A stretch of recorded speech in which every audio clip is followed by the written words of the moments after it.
السلام عليكم. اليوم في مطبخ ام وليدي ان شاء الله راح ندير لكم الرفيس التونسي. هذا الرفيس هذه معروف به. بعض المناطق مثلا كيما حنايا نسموه الكعبوش، ماشي رفيس تونسي، ومناطق يسموه رفيس تونسي. واش راح نحتاجو فيه؟ حنا بكري امهات تاعنا كانوا يديروا عينهم ميزانهم، لكن اليوم راح نعطيهم لكم بالضبط واش راح نحتاج. راح نحتاج 500 غرام تاع السميد المتوسط تاع الطمينه. ها هو يجي متوسط خاص بالطمينه 500 غرام.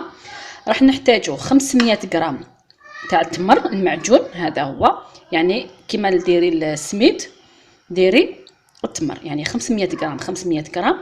وندير لهم 200 غرام تاع المارغرين ولا الزبده ولا الحب اللي حبيتيها، يعني الذوق اللي تحبيه ديريه، الزبده ولا المارغرين. اول حاجه نبدا بها هو اني نحمص السميد تاعي. نحمص السميد تاعي، من الاحسن دائما المقله اللي نستعملوها تكون شويه ثقيله.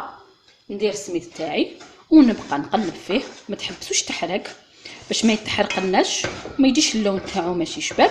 نبقى نحرك حتى تحمص السميد تاعي، حتى يتحمص مليح. نبقى نحرك. اذا هنا او تحمص السميد تاعي، يعني كي تكون حاجه ثقيله والنار قليله كي تسخن حتحمصوا لك في غردك، يعني مش راح يعني تقلقي ويتحمص مليح، يعني ما يتحرقش. هنا رايحه نطفي عليه ونكملوا. هنايا الزبده والتمر درتهم في قصعه ونفرغ عليهم. هذاك السميد لازم يكون سخون، ما تخلوش حتى يبرد، لازم السميد سخون ونفرغوه على الزبده وعلى التمر تاعنا. ونبدا في الاول نخدم بالملعقه لانه سخون، ما تقدريش ديري يدك فيه. نخدمو مليح، من بعد باش نديرو يدنا فيه نبدا غير بالعقل نفتح فيه هذاك التمر، وهذاك التمر مع السخانه يبدا يتفتح ويذوب لنا ويتخلط لنا مع السميد تاعنا. نبقى نخلط غير بالعقل، ما تقلقيش حتى يدخل وهذيك الزبده تذوب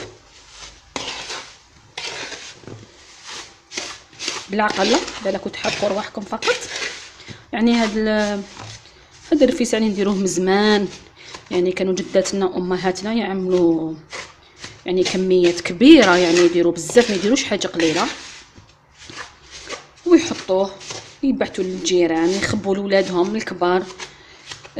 هذا حق فلان وهذا حق فلان، يعني ما نباليش اسكو مازالت كاينه هاد العوايد ولا نقارضوا في بلادنا. اذا نبقى نخلط. هنا كي تنقص السخانه تاعو نبدا نحرحر فيه بيدينا. شوفوا هذاك التمر يذوب يعني مع السميد. هنا يعني ولادنا راح ياكلوه بلا ما يحسوا انه فيه تمر، ويجي بنين يعني مغذي بزاف لولادنا لانه فيه السميد فيه التمر فيه الزبده، يعني كلها مواد مغذيه. شوفوا كيفاش ولا لنا. نذوبوا مليح هذاك التمر هذاك، يعني مازالوا في يدي سخون، يعني دافي، ما تحرقوش رواحكم فقط. شوفوا حتى يدي يحمروا يعني من انه سخون. يعني كي تنقصوا السخانه ديروا في يديكم. حقيقه الناس دوكا يشكلوه في ليمول تاع المعمول، يديروه بكري كانوا يديروه تاني يخبزوه في البلاستيك ويقسموه مربعات ولا معينات مقروطات. انا ما نكذبش عليكم نحبوا تقليدي اللي هو نديرو كويرات عادي. هنا راهو تحرحر مليح. نبدا نحكم بشويه. دونك انتيا الكره كيفاش راكي حبتها كبيره ولا صغيره، ونكورو طبيعه الحال. ينتكل بارد هذا الكعبوش هذا ولا الرفيس التونسي. ها هو انا نحب نديرهم هكذا كرات، يعني هكا معتبرين ماشي كبار بزاف. نزيد حبه، يعني رطل يدير لكم كميه ما شاء الله. تخيلوا امهاتنا كانوا يديروا ب2 كيلو تاع السميد، يعني يديروا جفنه كبيره. اذا انا حنشكل كامل الكعبوش تاعي حتى نكمل.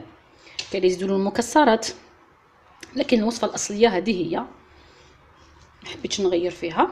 عطيتها لكم بمقادير مضبوطه هكذا باش تطبقوها. كاين اللي يزيدوا لها الحسل، انا مانيش معاهم لانه اصلا التمر حلو، نزيدوا له الحسل وعلاش.